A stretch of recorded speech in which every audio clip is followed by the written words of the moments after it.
In the beginning God created the heaven and the earth was without form and void, and darkness was upon the face of the deep. And the Spirit of God moved upon the face of the waters. And God said, "Let there be light," and there was light. And God saw the light, that it was good. And God divided the light from the darkness. And God called the light day, and the darkness he called night. And the evening and the morning were the first day. And God said, "Let there be a firmament in the midst of the waters, and let it divide the waters from the waters." And God made the firmament, and divided the waters which were under the firmament from the waters which were above the firmament, and it was so. And God called the firmament heaven, and the evening and the morning were the second day. And God said, "Let the waters under the heaven be gathered together upon one place, and let the dry land appear," and it was so. And God called the dry land earth, and the gathering together of the waters called he seas. And God saw that it was good. And God said, "Let the earth bring forth grass, the herb yielding seed, and the fruit tree yielding fruit after his kind, whose seed is in itself upon the earth." And it was so. And the earth brought forth grass, and herb yielding seed after his kind, and the tree yielding fruit, whose seed was in itself after his kind. And God saw that it was good. And the evening and the morning were the third day. And God said, "Let there be lights in the firmament of the heaven to divide the day from the night, and let them be for signs, and for seasons, and for days and years. And let them be for lights in the firmament of the heaven, to give light upon the earth." And it was so. And God made two great lights, the greater light to rule the day, and the lesser light to rule the night. He made the stars also. And God set them in the firmament of the heaven to give the light upon the earth, and to rule over the day and over the night, and to divide the light from the darkness. And God saw that it was good. And the evening and the morning were the fourth day. And God said, "Let the waters bring forth abundantly the moving creature that hath life, and fowl that may fly above the earth in the open firmament of heaven." And God created great whales, and every living creature that moveth, which the waters brought forth abundantly after their kind, and every winged fowl after his kind. And God saw that it was good. And God blessed them, saying, "Be fruitful and multiply." And God blessed them, saying, "Be fruitful and multiply, and fill the waters in the seas, and let fowl multiply in the earth."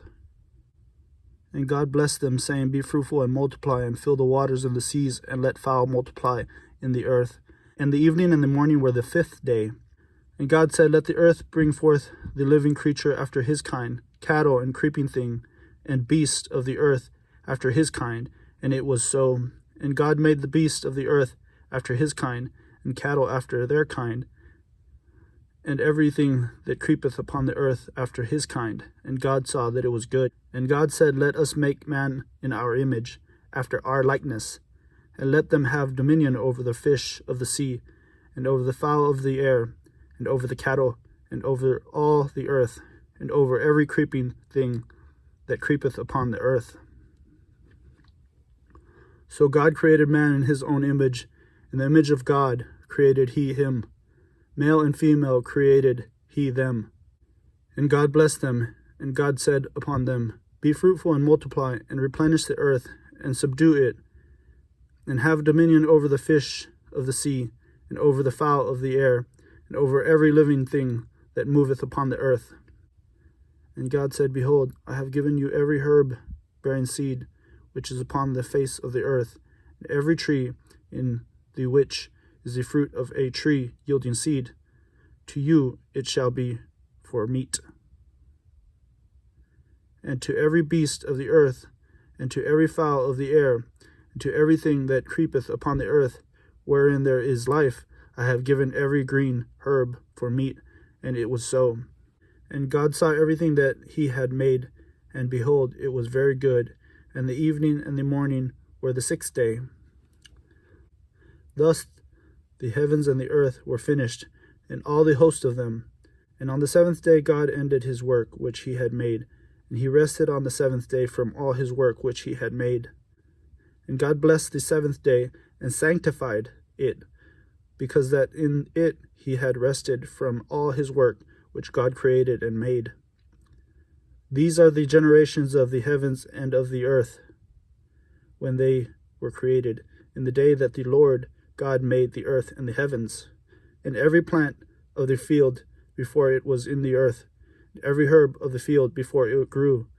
For the Lord God had not caused it to rain upon the earth, and there was not a man to till the ground. But there went up a mist from the earth, and watered the whole face of the ground. And the Lord God formed man of the dust of the ground, and breathed into his nostrils the breath of life, and man became a living soul. And the Lord God planted a garden eastward in Eden, and there he put the man whom he had formed. And out of the ground made the Lord God to grow every tree that is pleasant to the sight, and good for food, the tree of life also in the midst of the garden, and the tree of knowledge of good and evil. And a river went out of Eden to water the garden, and from thence it was parted, and became into 4 heads. The name of the first is Pison, that is it which compasseth the whole land of Havilah, where there is gold. And the gold of that land is good. There is bdellium, and the onyx stone. And the name of the second river is Gihon. The same is that compasseth the whole land of Ethiopia. And the name of the third river is Hiddekel, that is it which groweth. And the name of the third river is Hiddekel, that is it which goeth toward the east of Assyria. And the fourth river is Euphrates. And the Lord God took the man and put him into the garden of Eden, to dress it and to keep it. And the Lord God commanded the man, saying, Of every tree of the garden thou mayest freely eat, but of the tree of the knowledge of good and evil thou shalt not eat of it. For in the day that thou eatest thereof thou shalt surely die. And the Lord God said, It is not good that the man should be alone. I will make him an help meet for him. And out of the ground the Lord God formed every beast of the field, and every fowl of the air, and brought them unto Adam, to see what he would call them. And whatsoever Adam called every living creature, that was the name thereof. And Adam gave names to all cattle, and to the fowl of the air, and to every beast of the field. But for Adam there was not found an help meet for him. And the Lord God caused deep sleep to fall upon Adam, and he slept. And he took one of his ribs, and closed up the flesh instead thereof. And the rib which the Lord God had taken from man made he a woman, and brought her unto the man. And Adam said, This is now bone of my bone, and flesh of my flesh, and she shall be called woman, because she was taken out of man.